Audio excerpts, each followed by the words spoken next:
रियासत मदीना किस चीज का नाम है?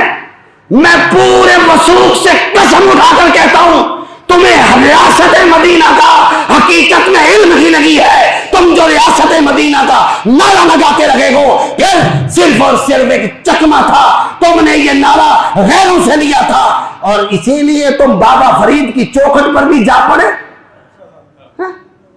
हम तो उस सजदे की भी इजाजत नहीं देते।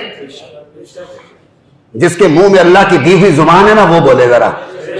हम किसी बड़े से बड़े बुजुर्ग के मज़ार पर किसी को सजदे की इजाजत क्यों नहीं देते? कि हमारा दीन इस बात की इजाजत नहीं देता, हमारा रसूल इस बात की इजाजत नहीं देता।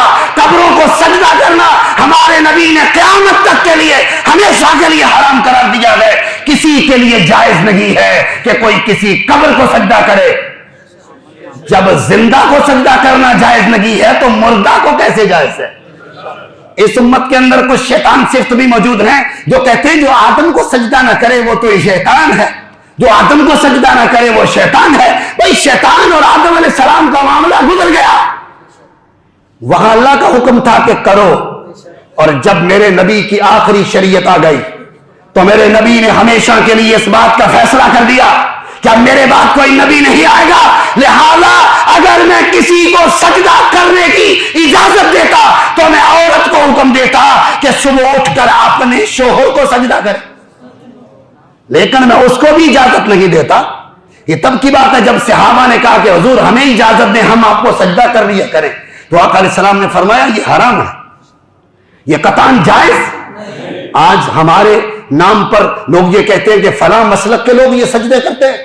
किसी मसलक इस्लाम के साथ जिसका ताल्लुक है, किसी ने भी इस सजदे की इजाजत नहीं दी। लेकिन हकीकत ये है कि जोहला जिनका इस्लाम से दूर का भी ताल्लुक नहीं है, हजरत शाह वली कलंदर रहमतुल्लाह अलैह के मज़ार पर लोग जाकर हज करते हैं, तवाफ करते हैं, सफा मरवा की तरह साई होती है, आबे जमजम की तरह वहां चश्मे का पानी पिया जाता है, लेकिन इन चीजों की हमारे दीन और मसलक के अंदर कोई इजाजत नहीं है।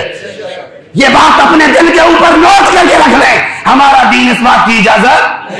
कब्र के 4 चफेरे तवाफ करना हराम, कब्र के 4 चफेरे तवाफ करना, कब्र को सजदा करना हराम। कब्र वाले को सिर्फ अल्लाह की बारगाह में अगर वो अल्लाह का नेक और मकबूल बंदा है तो वसीला समझ के उसकी बरकत से अल्लाह से दुआ करना, यह मसलक अहले सुन्नत है। कब्र वाले से कुछ मांगना भी जायज नहीं है।